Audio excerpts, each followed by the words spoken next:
Hi, good evening. My name is Alicia James, and I am the president and the visionary of the PAM Project.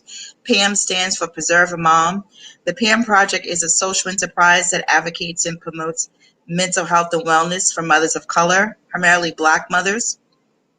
This week, we are doing an interview series of Black mothers who are showing up for their community. They are creating social impact and a change in their community. I have selected 5 mothers who are making a difference, who have answered the call, addressing different issues in their community. They have chosen not to wait for someone else to do it. They have taken the lead and taken the charge. So tonight is my 4th night interviewing. My first night, I interviewed a mom from Harlem. My second night, I interviewed a mom from Baltimore. And last night, I interviewed a mom from California. In California, once again, interviewing another mom. Tonight, I have the pleasure of interviewing a mom who has a very interesting story, and I'm very excited to share her with you all tonight. Danielle she's an educator. She's a clinician with more than 20 years in the field of applied behavioral analysis. And she's an entrepreneur with a business, 5 years in business. The name of her business, I want to make sure I get this right, is the Loving Hands Family Support Systems Services. Um, she has a lot to talk about tonight, and I'm excited for her to be transparent in sharing her story, her experiences with motherhood, her experiences with running a business, and also the ask she's going to ask for the public tonight. She's a really interesting ask based on her observation and what she feels is necessary in the community. So, with that being said, I'm going to bring her into the studio to join us. Hi, how are you? Hey, how are you? I'm excited for tonight. Are you? Me too. I'm so excited. Thank you for having me. This is a tremendous opportunity. I think you're doing amazing work in the community, and I almost talked about what you're going to tell everyone. I was like, no, it's hers to tell, so I'll just let her have it. But I want you to first tell me how you're doing in California with this pandemic and everything, with being a mom.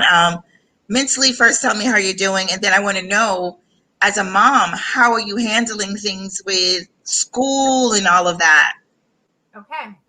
So, California is crazy. This is really, it feels like a circus with what we're going through. Um, Back in March, I didn't have any idea about COVID. I was working crazy hours, commuting, doing a bunch of stuff that I do.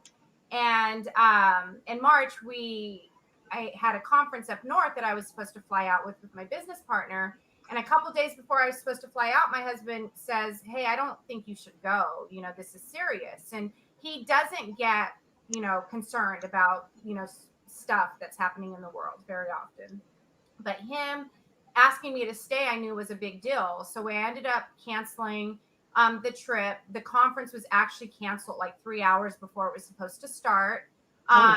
and then we had a planned trip for his birthday the following weekend. And he decided that we would go because we were flying first class. We felt like we were going to be protected. I'm pretty much a neat freak. So he knew how I am with disinfecting the plane before I get on. And so he felt comfortable with us going. But when we got to Portland, we just watched kind of pandemonium. It was, I want to say, like March 12th or something, March 12th or 13th. And Right. it was just pandemonium. We got there and we were kind of on social media and we were watching people not have access to toilet paper and fighting over it, and food being taken off the shelves in the grocery stores. And we knew it was serious when Disneyland closed. We are a big Right. Disneyland family, and my baby, we were going 3 or 4 times a week, and when they closed, we knew it was serious. So my husband said, "Let's get home. Let's get back to the girls. We don't know what these people are going to do." Um, Right. and we came home, and it was just, we went into lockdown immediately, and we just now started to kind of venture back out into the world after all of these months. So it's been intense. Mentally, My husband is a cool, calm, and collected, so he's been kind of the stable one throughout this whole pandemic. I've had ups and downs, I'm sure, as we all have. I Right. knew from the very beginning, Alicia, that this wasn't going away. I knew, people were like 2 weeks, 3 weeks, and I just kept thinking, like, if this is anything like the flu, which is all I had an understanding about at the time, this isn't going away. And how are we going to go Right. back to normal? And I was asking those questions, and I was thinking about the children that I serve and their mental health and their parents. And I knew that it was much bigger. And that's what kind of overwhelmed me about this whole thing. So it's been pretty intense, these past few months. How did you shift in terms of preparing yourself, in terms of what did you do for yourself and for your kids to address, to deal with the shift with being home all the time? What did you have to do for your own self-care? So, before we left Portland, my husband and I came up with a plan. And one of the things that we have done in our marriage is practice gratefulness, right? So just learning how to be thankful for the little things. So Right. here we were watching like the world come to a halt, which is of course unprecedented and scary. But we have faith in God, and we knew that God would carry us through. My husband had been familiar with COVID because he actually does business as an exporter importer with Wuhan, China, so he was very familiar with COVID, and so it wasn't a surprise to him. And Mm-hmm. before we left, we prayed and we came up with a game plan. We have a nice house that we could hunker down in. We had, I bulk shop anyway, so we had food, we had toilet paper. We decided to take my baby out of school. She was 3 at the time. Her school didn't close down because it was a preschool. It was a small preschool. But we decided to keep her home since we were going to be home. Mm-hmm. I have contracts with school districts. So financially, we were affected with my income, losing my income. But more than my income, I was so concerned about the children and the families that I serve, because a lot of the children that I serve, I mean, a big part of their success is going to school and learning skills that their parents can't teach them. And so I Right. was devastated at that loss, and having to come to terms with, I'm not going back to work. I can't support these students. A part of what I do for my mental health is serve, right? A part of who Right. I am is a servant, and not being able to do that and then still providing, having to switch gears to this online um, format, I was familiar with, but not being able to touch and connect and really interact with the community was devastating. But every day we prayed. My husband and I created family praying time. We, developed a system from our 4-year-old to keep her entertained. She was really impacted because she has a very active social life. Um, I mean, more than me, really. And so she, every week, it was like, I miss so and so, and I need to hug so and so. And so we Oh, really had to struggle to keep her entertained while my husband was holding down the fort and working really more than he ever had, because, thank God he still had a job and that he could support us. But right. it required him to be locked in this office, for 8, 9, 10 hours a day. So really just praying, really remembering that we were safe, that we were healthy, that we were getting much, much, much needed time together as a family, that we were able to play games, family game nights. And I was able to cook every day and really be here for my family in a way that I wasn't, because I had my hands in so many other things. Really helped bring us together. And really at the end of every day, Alicia, just thanking God that we were safe and healthy and that we were protected in this little bubble that we've created. I'm glad to hear you say that, because gratitude is so, so important. And I had conversations with so many people, about what, um, in terms of your faith. And I immediately started thinking early on, it's like, what are the lessons we need to learn from this pandemic? Yes. We are literally all being put in timeout, Yes. right? And you're supposed to learn some lessons. And so gratitude is one. being appreciative of what you have already. And I hear that, and what you and your husband were doing with your family. And that was very important. Being able to have family time, because before, everyone had excuses about being busy, doing this, doing that, and juggling all these things. And now all that was removed from you. And so you had opportunities to stay home, save money, cook more, learn how to cook, all those things. And so I'm really happy to hear you say that you and your husband, zoomed in on those things as opportunities, Yes. not as, you know, negatives, but as positive things that you can take from this sheltered in place opportunities. And it was very scary everywhere, where people were in panic mode and um, buying up toilet tissue and all the products, whatever. And so this has also taught people now about how to save and buy in bulk on a regular, and not be in practice. Yes. So that is really good to hear. Yeah, and another thing I wanted to mention at the beginning of this, I obviously had more time on my hands, much more than I had ever anticipated. And because I struggle with mental health issues, just, over the trauma I've had over my life, I knew it was an opportunity that I needed to get out of bed, because I knew how debilitating this time would be for a lot of Americans, for a lot of people. And so I knew that I needed to get out every single day and access sunshine. And so one of the things that I committed was to start walking. I have a permanent back injury, but I was like, I got to get out and I got to move my body, because I'm a homebody naturally, and I knew what would happen if I didn't take advantage. So every single morning, since the beginning of this, I've gotten out and I've run, and I've actually gotten up to like 6-7 miles a day, which has been tremendous. I've lost 20 pounds. I know it's pretty tremendous. And this was just a biohazard of these circumstances, but really being intentional and what this time would allow us was key to us figuring out how to get through this mentally. Right. Well, the walking, the jogging, getting out, getting sunshine, that is all part of self-preservation. Yes. Doing what you need to take care of you. And that is a whole premise of the PAM Project, is preserving moms, not being proactive, not waiting until things fall apart and your body makes you stop, that you are intentional, saying, I need to do this for me. And so hearing you also say that you found ways to nurture and pour into yourself during this time, those are all wins. And so I'm hoping whoever is watching this live or on the replay or taking notes of that, because those things are critical. We just got connected fairly recently, but those that follow me and know me, I live at the park. I do my work at the park. I write in, because we were sheltered in place for so long, that this time it's like I use the park as a place to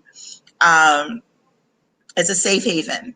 Right, to get what I need for myself. And so I'm happy to hear that. So tell me what it's like for to be a mom and an entrepreneur.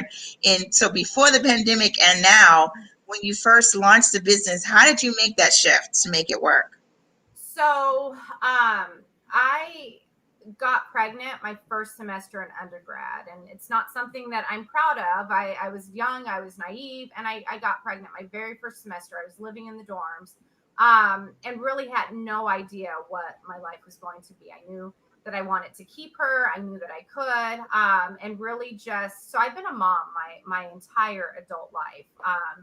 And I was a single mom raising a very precocious, young lady. She's now 22, and she's my heart and soul. I get so emotional when I think about her. I just love her. So I was a single mom my whole life and fell into the work that I'm currently doing. I answered a call. I knew I wanted to work with children. Okay. I was a survivor of trauma in my youth. I was in and out of foster homes in my childhood. And I knew that I needed to create a different path for my baby. being pregnant my first semester, I remember everyone was like, you got to drop out. You're going to be a mom. And I knew that if I didn't get my education, that if I didn't do something different than what I had witnessed in my childhood, that I was failing, my daughter. And so I answered a call to work with children. I knew I wanted to. I knew that I wanted to protect, children in a way that I wasn't. I knew that I wanted to be a beacon of light to children. And so I answered a call, very pregnant. And the child happened to be, have autism. I knew nothing about it. The interview, I was 7 months pregnant, chasing him down the street because he was engaged in a behavior. The mom is him, the dog is chasing him, and we get him back to the house. He's safe, and she's like, "You're hired. You're going to be great." And I'm like, "What did I just get into?" And I really struggled to, make a living with my daughter and make a name for myself and provide a happy, healthy home, even though it was just her and I. Shortly after my mom passed away, she was had complications due to years of drug and alcohol abuse. And so I adopted my little brother. He was 11 years old at the time. And so, Alicia, my entire 20s and 30s were about just struggling to maintain composure for my two children who were watching me. I was carrying this burden from generations and generations of needing to break those curses that were embedded in our DNA, embedded in my DNA, and they needed to stop with me. And so I fought to really protect them in every way that I knew how. I found God and learned how to pray and get on my knees and pray and just keep going when times got rough and when circumstances would present themselves and I didn't know how to, face them. I knew that I had to just keep putting one foot in front of the other. So I've really been about growth. Just give me opportunities to learn, give me opportunities to serve, really give me opportunities so that I can provide a better life for my child, just in knowledge, not even monetary value, but just in knowledge and compassion and how are we treating other people and what are we providing to other people. And so that's really where I was. I continued to stay in school.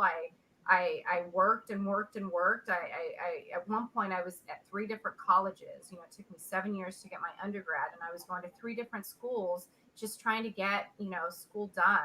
Being a single parent, dragging them to classes with me. Having a newborn, nursing in the back of the class, having my brother, doing his homework till 10 o'clock at night. I mean, it was intense. And so that's kind of what my life was before. And then my husband and I reconnected and we got married and I started my agency. And what motivated you to start the agency? Thank you. So like I said, I'd been in the field for so long, 22 years. And I really, my whole career have been one of very few people who look like me. There's been other people of color, but really no other Black, professionals. I can count on one hand the number of Black BCBAs who I've interacted with. And as I was growing and as I was learning, I would beg for opportunities. I don't need, I would tell my supervisors, I don't need to grow up. Just teach me skills so I can be an asset. And I wasn't given opportunities. I was watching my white counterparts, my other counterparts, get raises and promotions, and I wasn't offered those same opportunities. I really struggled. At one point, I worked with one of my best friends. You interviewed her yesterday, her daughter. Her and I were really close, and we worked together for a time. And I remember we would be in meetings, and we would have to kind of learn to take off one face and put on another face to create a space where we were accepted, right? I can't even fully articulate what that's like. And so over the years, I was just seeing kind of the disparity between, African Americans and other, people, and kind of what I was missing. I was a single mom. I couldn't obtain my BCBA. I didn't have time to do all the things that I needed to do to get where my other counterparts were. And I reached out for help. And I was met with, well, it's going to cost you this, or it's going to cost you that. And I really wanted to say, you know what, I can do this. I can do this by myself, and I can create a space where every person who is working with my organization feels like they're valued, feels like they're seen, feels like they can be authentically presenting what they're passionate about, and that's serving a community that's really underserved. And so that's kind of what our mission is. It's accepting these Black and brown people, professionals, and the families that we're serving, and really Right. doing work together to make a difference. And that's really where the passion was birthed to start Loving Hands. I'm happy that you shared your why, and this whole week, the people, the moms like yourself, it's about purpose work, right? It's about finding the void and answering the call and acknowledging that there are people that need to be advocated for, but most importantly, like, you needed to advocate for yourself. Yeah. That it is very frustrating being, whether you're a married or single parent, but harder if you're a single parent and you have goals and aspirations and you feel like there's barriers blocking you from progressing and advancing and going as far as you want to go. Right. And unfortunately, no, fortunately, I'll say, sometimes that barrier is a good thing. Opportunity. It creates an Right, opportunity. because it'll stir you up and motivate you to say, you know what, this is needed, and I'm not going to wait for someone else to do it. It's a call for me. Right. And so I thank you for answering that call. As I've said to the other moms all week, I thank you for not only seeing the vision, but follow through. Thank you. Because a lot of times we talk about wanting to do things, we have goals and we have dreams, and we might write it down, but getting from the place of employee to entrepreneur is a long journey mentally to get there. And let me just share, recently, a couple years ago, I worked for a huge organization. And I was a part of a training team where I was training all of the people who were coming into the organization. And again, one of very few people of color at my level with my certification. And in a different department, there were a bunch of middle manager, young women, Black American women, who, did I lose you? Uh-oh. I think we lost you. I wanted you to be in the spotlight. I'm so sorry. That's okay. I didn't know if I lost you. I was like, oh no, I don't know what to do. No. I'm sorry. I didn't want to break the momentum, but I wanted the spotlight to be on you, so I removed myself. Got it. Okay, then I So will. keep talking. Okay. So, so there was these middle manager, Black young woman who were coming to me and they were in a different department, but they were coming to guidance, asking for advice, feeling like they were being super protected, feeling like they were being understood, feeling like they were getting the training that they were, deserved, as part of their employment. And I started just kind of coaching and mentoring them, and it of course created conflict because I wasn't their direct supervisor, but really seeing that void and really seeing the passion that these young women have and really wanting to call, like you said, like hearing that call and wanting to be, because I'm older, like 22 years in this field is a long time, and it was hard for me to kind of advance, but I recognize now, at this age, that I can be a beacon of hope to teach, and guide and help create really healthy clinicians so that they are continuing to serve the communities, again, that are so underserved. And so, when you say answering this call, kind of recognizing these points in my career where I say I am an asset and I am valuable, and how can I give these gifts that have been really given to me, is how I feel. How can I share those with young, Black women who really want to be professional and learn how to service in a greater capacity? I'm happy to hear. I'm happy to hear you saying that. We're gonna, before we wrap up, we're going to definitely let you ask for your ask. But I want you to speak to what your agency does for the community, because I think that the Black community, does not talk about autism enough, and spreading awareness and more advocacy. So can you speak to that? Because I think it's very important that people have a better understanding of the work that you're doing. Right. So Loving Hands was again created out of just wanting to create a space to provide quality services to Black and brown communities that are really underserved. So again, in 22 years, I lived in Long Beach, California, and I was sent into really affluent homes and really affluent communities. And it's nice. You know, I'm not saying it's not. But what really struck a chord with me personally is serving these communities and these families who really struggled with resources, right, outside of what they were being provided. Really not understanding autism, really not, because of the cultural, kind of issues that we face in our community. Having certain clinicians come in and try to talk to them about their children and behaviors when sometimes they are cultural behaviors, right? And not having that understanding.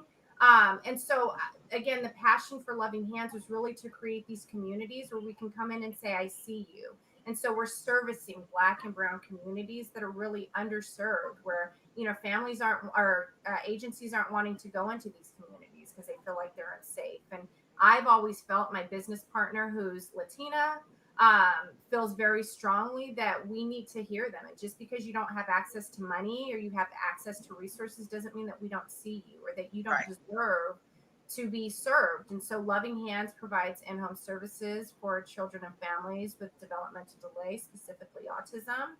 We are doing work in the community where we're educating police communities on um, autism and what it looks like. There has been news, in the past and recently about oversized, children with autism who are coming off as aggressive, and really, police and other community agencies really not knowing how to deal with them. And so we're coming in and teaching them, this is what autism looks like. This is what it can look like. This is how we're advocating for them so that you're not shooting, upon, seeing them engaged in these extreme behaviors. We really want to bring awareness to the autism community. We really want to promote dignity, because a lot of our children are being, autism in and of itself is can be debilitating, right, for a lot of our population. But when you add on your black skin or your brown skin, and then you add on, kind of the lack of resources that a lot of our families have, and not even being educated on the fullness of what we're dealing with. So we're coming in and trying to educate our communities about what this looks like and how can we support these families so that they are functioning parts of society. That's really what our goal is to create these families, or help motivate these families and teach these families and educate these families, and teaching their children how to become functioning members of society. I'm so happy to learn about the mission and the services that you provide. Let me ask you,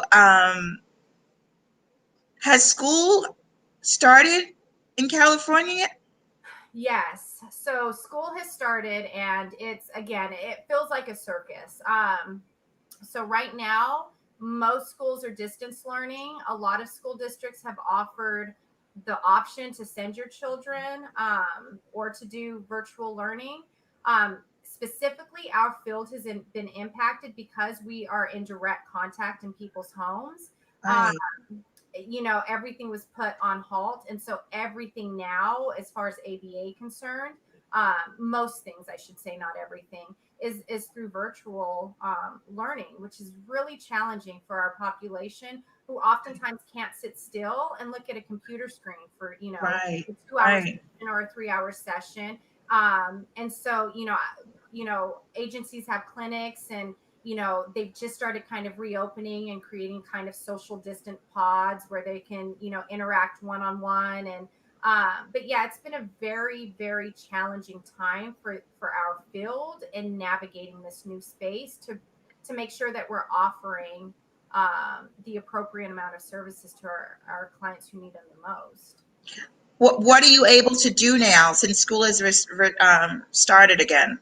So What is loving your Yeah, so Loving Hands right now, and before the pandemic, most of our contracts are um, through the school districts. So we get contracts and we provide services. So that might be specializing in student IEPs, training staff, helping the paraprofessionals get credentialed and their level of certification. And so that's really what Loving Hands, majority of what we do is helping school districts. We are doing assessments. We are going inside the homes. I feel comfortable going inside the homes and assessing children, taking the necessary precautions. Right. Assessing to start services essentially. So that's what we're doing specifically, but it's still pretty much online. I'm having to sit in virtual classrooms and watch our children, kind of engage in these behaviors, and the parents are supposed to be there engaged on their end, and we're giving them feedback about how to get the child to focus on the screen. It's Mm. very, very complicated. It's very complex, and we are still literally every day talking about how can we provide meaningful services in this format, because it's just been such a challenge. I'm just I think I've been able to provide these plugs of opportunities for each mom I've interviewed, and I'm getting ready to plug one for you. I think this is an opportunity for you to expand your business outside of your school district and educate other parents whose kids, have autism, and how they can make it work with homeschooling. I know you do this, and I'm sure I'm not the only one who feels uncomfortable, with self promotion, but That's why I'm doing it. I know. And really, as I think about it, it's a good thing, because we have to, I tell my parents, Alicia, if you don't advocate for your children, no one else is going to, right? That's the first thing I tell, like my parents, especially when they're struggling with the diagnosis and the early stages. And I always say, if you don't advocate for your baby, no one else is going to. And it really, we need to heed that advice for ourselves, right? Like, if I'm not advocating for loving hands, and I can't service my community in the way that I want to. And so I appreciate the opportunity to. I just, as I'm listening to you, I'm like, you know what? A lot of parents are choosing to do remote learning. And I have a friend, childhood friend of mine, she's down in Atlanta. She promotes autism. Her son, basically, she started her own business based on her son's needs. Yes, But it's, advocacy. she does vegan. She's a chef Yeah. based on his health issues. And so as I'm listening to you, I'm thinking about her, and I'm thinking about all the other mothers who really could benefit from what you have to offer. And Yes. I want you to talk about what you're doing for yourself, because I know you returned to school, you're getting your. Yeah. So in my story just kind of goes on and on. So again, I appreciate the opportunity. In me kind of birthing Loving Hands, me and my business partner kind of, after horrible experiences um, within the field, decided that we really wanted to create this pocket that we felt like needed to be filled. Um, Came Loving Hands, and in doing that, but really seeing families again in Black and Brown communities who did not have access to mental health, right? So dealing with the diagnosis, struggling with their new life, right? Here's this diagnosis. This is what my child is doing. This is the prognosis. This is the outcome. This is the best I have to look forward to. How do I navigate this new road? And so just being, kind of the servant that I feel like I am, really, again, seeing another hole that needed to be filled, and like, ABA therapy is about their children. And yes, we have parent training, but it's not about mental health. We're not in those sessions saying, hey, mom, what are you doing? Right? How are you taking care of yourself? Because if you can't be there for yourself, then you certainly can't show up for your child. So it was really important to me I kind of was feeling like I want to kind of create another avenue for children to be able to deal with their mental health. So my husband and I talked about it, and he's a self-made entrepreneur, and so he's not a big cheerleader for school. He's like, you don't need school to do what you need to do, and I felt really strong that I needed to go back to school because I am a lifelong student. I love Right. soaking in information and learning. That's a part of what I need to grow, and decided to go back for my doctorate degree in clinical psychology. Thank you. Not an easy feat. I would say, let's talk about it if you're deciding to go down this road, because it's a lot.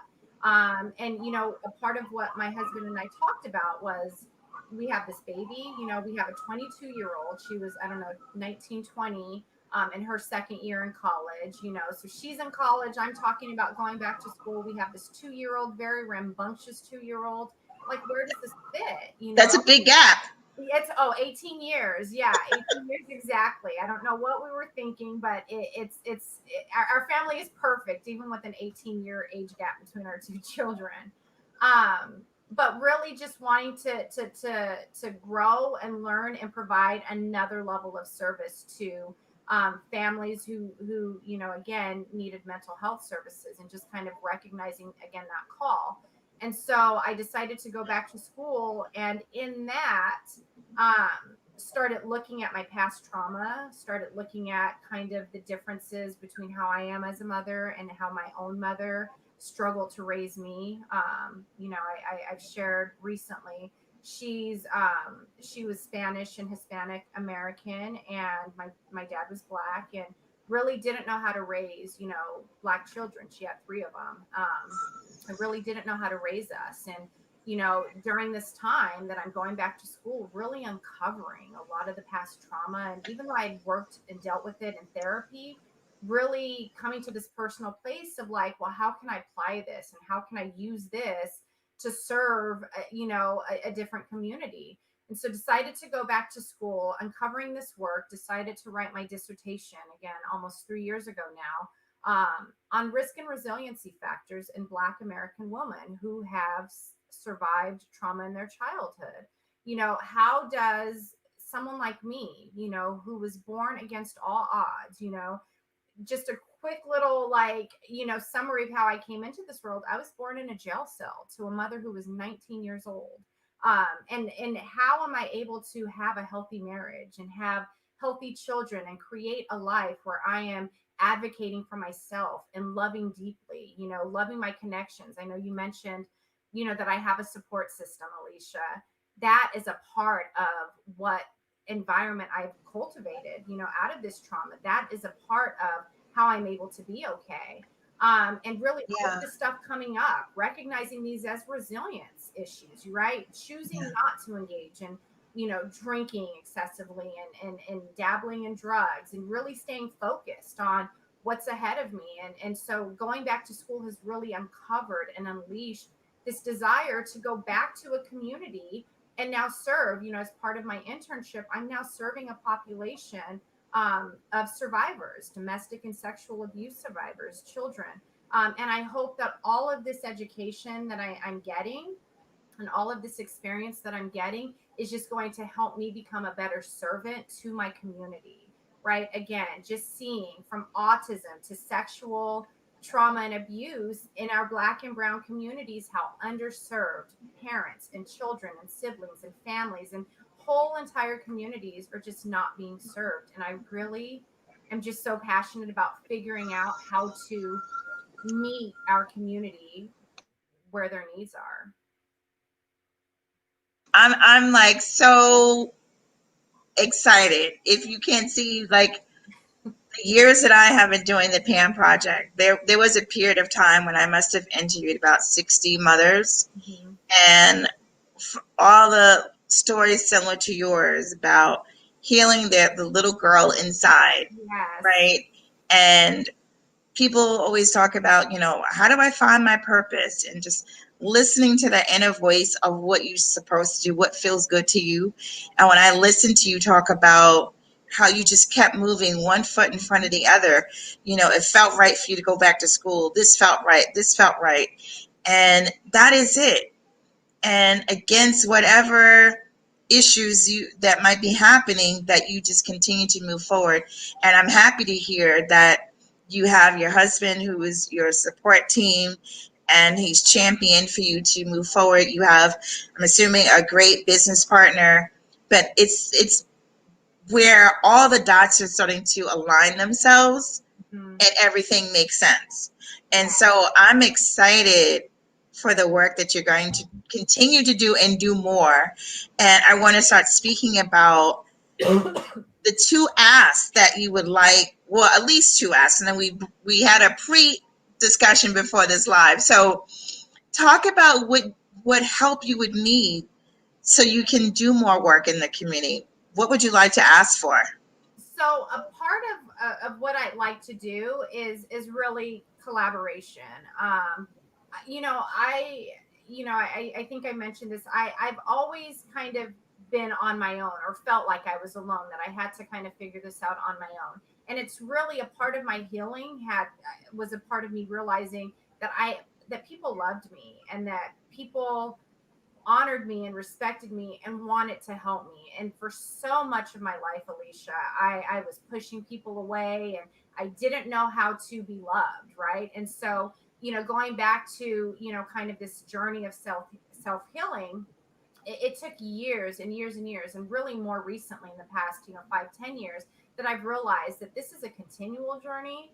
It's a continual process, that just because I go to therapy, 1 month or 3 years, like, this is ongoing, and I have to um, continue this journey. I have to get up every day and do the work to be okay, to show up, to be present. And so I've had to learn to honor that, and honor kind of the love that I have, honor my desires, figure out how to get my needs met, and then communicating that to the people I love, mainly my husband, because he gets the Right. bulk of it, and just saying, hey, this is what I need. And so this is you pushing me into a different capacity to say, hey, this is what we would like as an organization.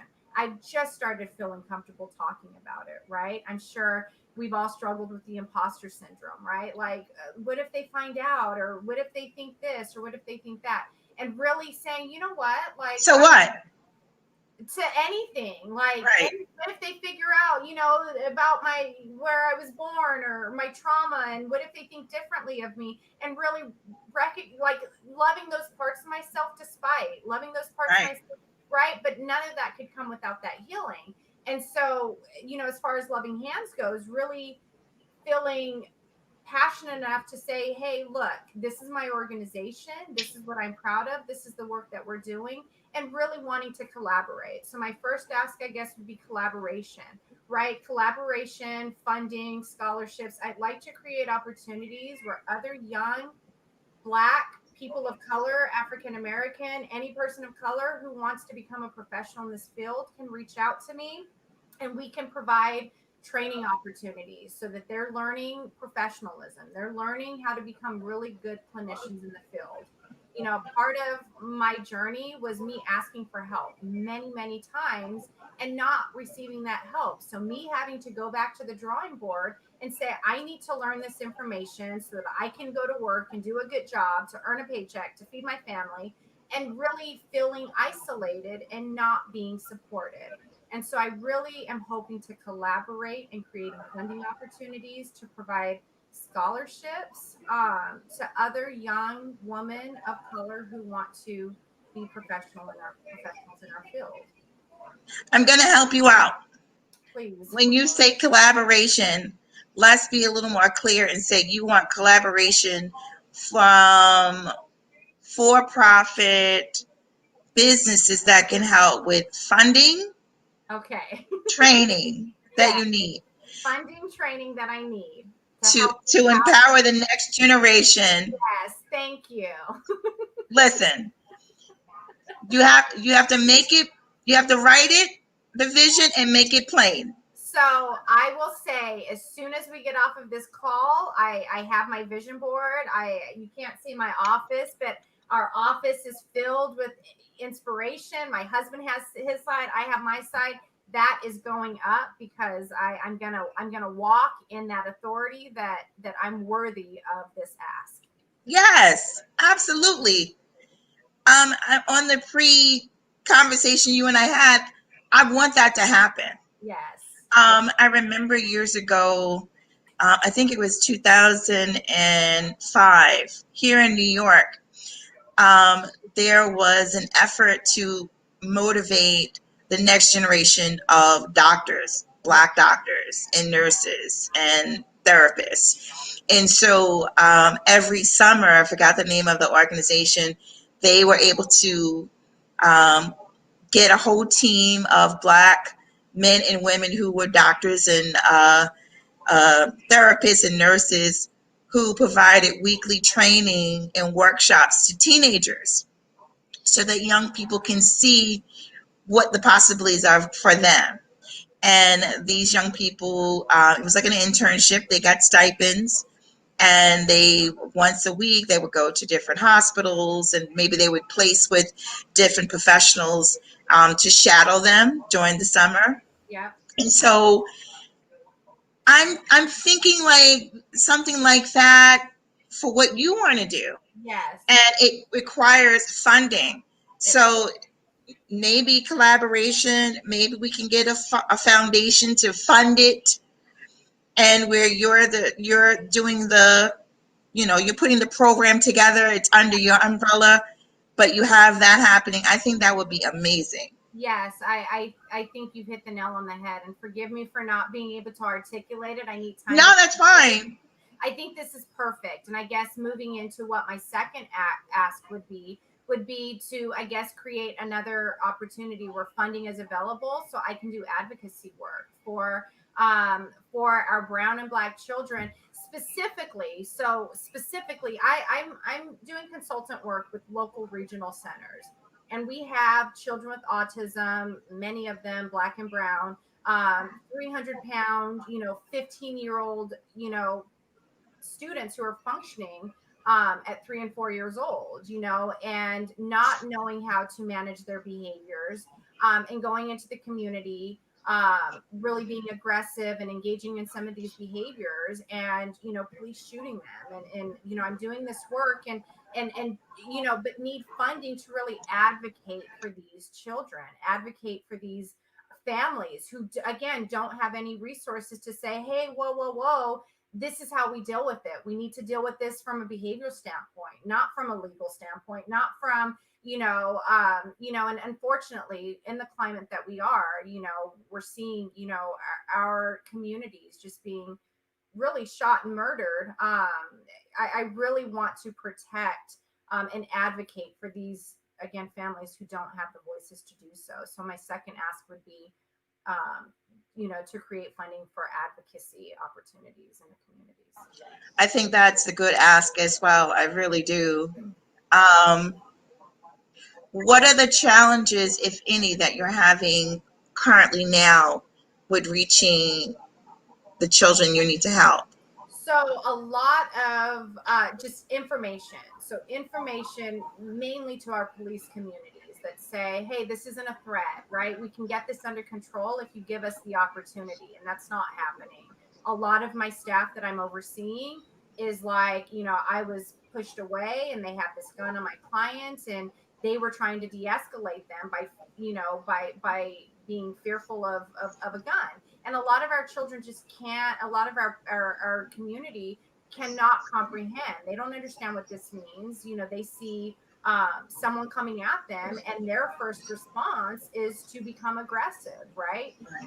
And so it's information for our police communities, but it's also information for our families. Our families don't always know what to do, and they feel like because they don't have money, because they don't have access to certain luxuries, that they don't deserve information. They don't know what their rights are. They don't know how to advocate for their children. And they don't know how to keep their children safe aside from putting them in a home, and or in an institution. And I'm consulting, on these cases with regional center where a lot of our students, our children are in these homes, but that's not a good fit too, because they're still not educated. So just really creating opportunities to educate people about the importance of creating really good, strong behavior plans to keep our students and our community safe. Right, right. You're doing amazing work. Thank you. You really are. I'm excited about following up with you in a few months and learning about your collaborations and the funding and your initiative taking flight despite COVID, Yeah. that all these things are possible. Yeah. Even if Yeah, even if you have to use Zoom to do the training or whatever, um, maybe even, I'm just thinking out loud, maybe even some universities or something to help with that. So actually, me and my business partner have started working on. There's a lot to work on because we're always like we can do this and we can do this, and really again collaboration and help us streamlining on what's going to be most effective for our communities. But Right, getting into the universities, we've already set up kind of initiatives and plans to go into communities, especially that don't have ABA programs, or awareness, and really training other people, maybe offering as a as a mandated course, like just in special populations of people. I think would be vital to our community, just giving people understanding. A lot of times when I tell people what I do, and they say, oh yeah, I've heard of autism, that's when people stare at a wall all day, and I'm like, no, no, no, no, no, it's so much more than that, right? So it's really just about educating our community on what autism looks like, what right, it can look like, not even what it does look like, because it looks different. In 22 years, I've never seen the same child. And even though there's similarities, I'm like, each child is different and each diagnosis is different. So, right, really just educating people on, hey, this is what it can look like, and this is what you should know. And if you see this, maybe this is how you respond, because um, this disservice to to these children and these families is just monumental. And it's been really challenging trying to figure out how to specify the work that we want to do with these communities. wow. Again, I really celebrate the work that you're doing, and the possibilities of what can happen. Let me just ask you this: what do you think? Not what you think. What will social impact look like in 5 years? Like, if you're able to do this, that's a loaded question. Like, You know what? what will success and impact look like? you know, if I can go beyond kind of the autism community, because, I'm sure you know this, Alicia. This time, this climate that we're in is so overwhelming. I mean, I'm sure I heard you mention in one of the calls this week about anxiety and your increased anxiety, right? I have had it too. I think we all have on some level. Even at the beginning of this pandemic, I remember saying, if people don't believe that mental health issues, you know, are real, they will, because they're going to experience it personally. And that's exactly what we're seeing. Right, Uh, but aside from the pandemic and kind of the fear of the unknown and what we're going to do and how we're going to come out of this, and will we ever get to hug our loved ones again? And aside from all of that, the social climate and the injustices that have been occurring, I can't even fully articulate the impact that it has on me personally, on my family, on my husband, on my 22-year-old daughter who's navigating, life. She's trying to figure it out. On my 4-year-old who's watching her parents have these reactions, right? I have a 4-year-old who's very proud of her brown skin. I mean, a part of her motto every day is, I have my black girl magic, and I love who I am.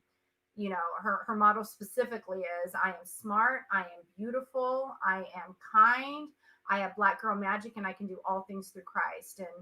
And so we feed this into her every day, because we need to know that she's valued, and that that she deserves, she demands respect. And so I can't even begin to tell you how overwhelming this has been. And I've seen a shift, with George Floyd, and I see the shift in how, our people of non-color have responded, and I'm starting to see a little bit more empathy, and I'm starting to see a little bit more work being done, right? Different than I've seen in the past. More recently, a family that I served something like 15, 20 years ago reached out to me and said, I respect you, I trust you, and I just need a space to ask this question. And she says, I'm a small business owner, and I don't know how I can justify the destruction of small businesses at the hands of looters and rioters. And I said, look, I don't justify it either. I can't justify it. I can't understand. I can't even begin to understand. But what I can do is see pain, right? And I liken it to my 4-year-old who got angry because she didn't feel like her dad and I was listening to her. She was frustrated. Like, you're not hearing me. You're not hearing my words. You're not. And she's crying and she's upset. And we're trying to press one issue. She's trying to press another. And she says, you don't listen to me. And she threw her little cup across the room. And I, kind of stopped, and I was, because that behavior is clearly not acceptable in our house. And her dad had a reaction and I had a reaction. But in that moment, I saw my baby's hurt. Right. And so in that moment, I could understand you threw that cup and that behavior was unacceptable.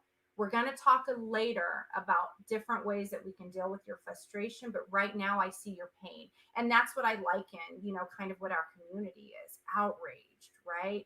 Infuriated, mournful, the devastation that I feel thinking of Jacob Blake's children witnessing this horrific,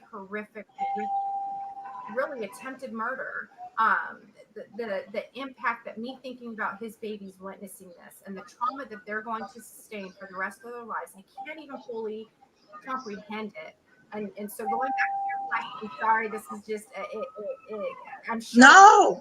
all of us feel this deeply. What I hope to see in 5 years is change. And I was so happy to see the NBA sit out. I was so happy to see Major Me League too. because I feel like this is the opportunity. It's not enough for Black people to say we're injustice, right? It's really up to our white counterparts and people of non-color to say we're allies, and we're seeing this too, and us together creating social change. And so in 5 years, I hope that there's accountability. I have many friends who are police officers. I would never bash police officers, but if you do something wrong, just like the American citizen, then hold them to the same standards that you would, and Yeah. that's what I hope to see. Is I hope to see some ironing out of some of these social injustices. I hope to see that, and I hope to feel different. I hope that when yesterday I was driving down the street and there were cop cars lined up.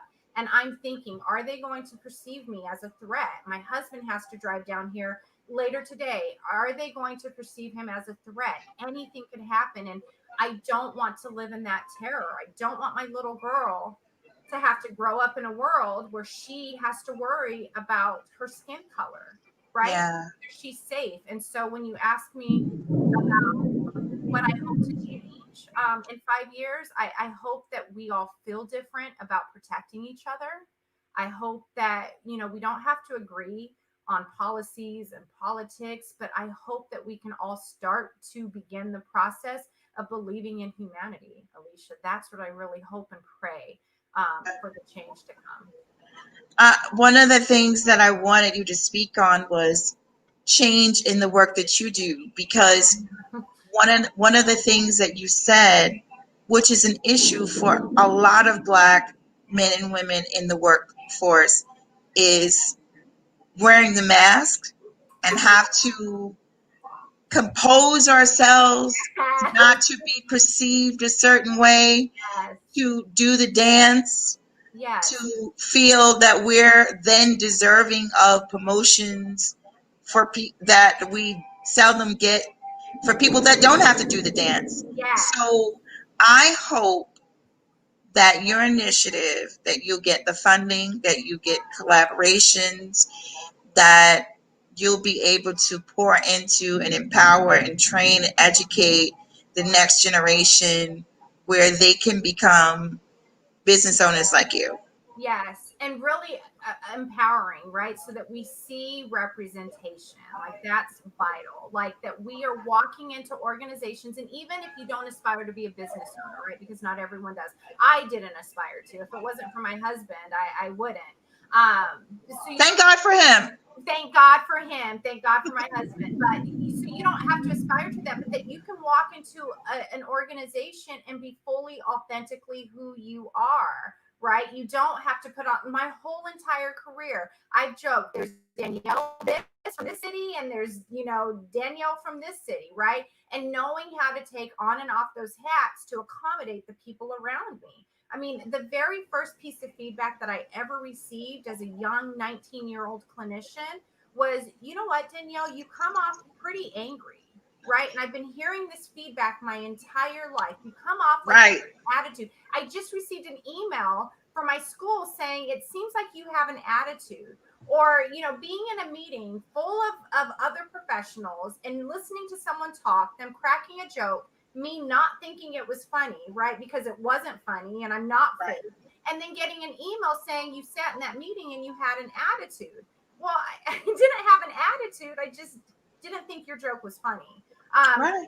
I really hope to change the culture. I hope to change I hope to see change in the way that we are presenting ourselves, representing ourselves, showing up, showing out, not asking for a seat at the table, but really demanding a seat at the table. I belong Right. here. I deserve a space here. And really being able to do that in a way that is received, and that's really I'm at a loss of words, but really a true collaboration exists, so that we're not second fiddle, but that we are a part of the same playing fields that you are. I think the other part to that piece is I've been enjoying this live. I'm really enjoying talking to you. Thank you. I think the other part that's missing is diversity and inclusion, Absolutely. and that your colleague, supervisor, whomever needs to be educated on their language, Yes. and that it's harmful, the And things the that they say. microaggressions, and specifically Yes, that is microaggressions. it. Like, you don't even understand how many times, and I think back to Ayula's oldest daughter. I mean, we worked together for quite a few years, and we would just be like, can you believe that they said this, and not realizing the offense, or the embedded racism that was in it, these microaggressions that people get away with, that they don't even have an awareness that they're doing. Yes, yeah, Or sorry. don't care. Yeah, or don't care. Right. Right. And then throw at you. How dare you be upset? Right. You're the angry black woman. Yes, look at your attitude, you angry black girl, right? Like, and at this point, I'm so sensitive. Like, I tell my husband all the time, I'm like an exposed nerve right now. Like, I have to protect what I consume. I have to protect my spirit. I have to protect, my heart. I have to protect this bubble of, with my family. And I'm like an exposed nerve, and you say something to me and I'm likely to have a strong reaction at this point in time. But really recognizing that it's not okay to say those things. It's not Right. okay to talk to me like this. Like, we are, if you want this level of respect, then you're going to give it. And really being able to have the voice, and that's what I hope to empower with this younger generation, is really have the voice to demand respect and say, hey, this is who I am, and this is where I am, and this is what we're going to do moving forward if you expect to work with me, right? And really just finding confidence in that. Yeah.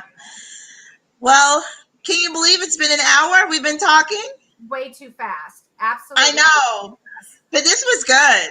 This was really good. I'm so glad you applied for this opportunity so I can share you with everyone and learn more about you myself. I am so glad that we connected. This was amazing. I'm definitely going to be following up with you, and I hope that everyone watching it live on the replay will share this out. And that if anyone's watching who also is a social entrepreneur, please feel free to share your business links in the comment area. And if you know of anyone that has resources that can support Danielle and her organization, please reach out to her. We are promoting Black businesses and Black Philanthropy Month. And so we want to encourage and support those business owners, because without their support, they won't be in business. And without your support and donations or ideas to collaborate, we won't be able to make an impact in our community. So this is my 4th night of my 5-day series, and this has filled my heart. This interview has really filled my heart. And I can't wait to see where God is going to take you and your vision to the next level. I really can't. So I'm going to say goodnight to you, but not goodbye, because we're going to talk some more. Absolutely. But doing the amazing work you're doing, Alicia. It's phenomenal. I'm so glad that we connected and that I can be a part of it because you're doing Me really good too. work. Very Me good too. Yes. Applaud both of us. work. Yay! Black women rock, right? Black woman rock and black girl magic. Yes. All of that. Yes. Good night to you. Good night. Be safe. Stay healthy. Bye bye. So, as I just said, tonight is my fourth night of my 5-day live interview series of Black moms who are visionaries, who are answering the call, addressing the needs in our community. They have picked up the baton, looking at where they can fill the void and make a difference. And I have enjoyed these interviews of being able to promote Black business owners and promote Black Philanthropy Month. And if you have been watching each of these interviews, please visit their websites and learn more about the work that they're doing, learn more about them. Please like, follow, and share their information and encourage others to do the same. We need to be our own support system for one another so that our businesses can grow and thrive and we can be successful. And also, if you have the capacity to donate to those businesses, or again, have ideas to how you can collaborate with them, please, I encourage you to do that. So tonight will be my last night in interviewing a mom from New York, and I'm excited to share her as well. So please, I encourage you to show up tomorrow night at 7 p.m. We will go live on YouTube as well as the PAM Project Facebook page, where you can learn about the great work that the mom I'm interviewing tomorrow is doing here in New York and beyond. Until that time, please be safe and take good care. Peace and blessings to you. Good night.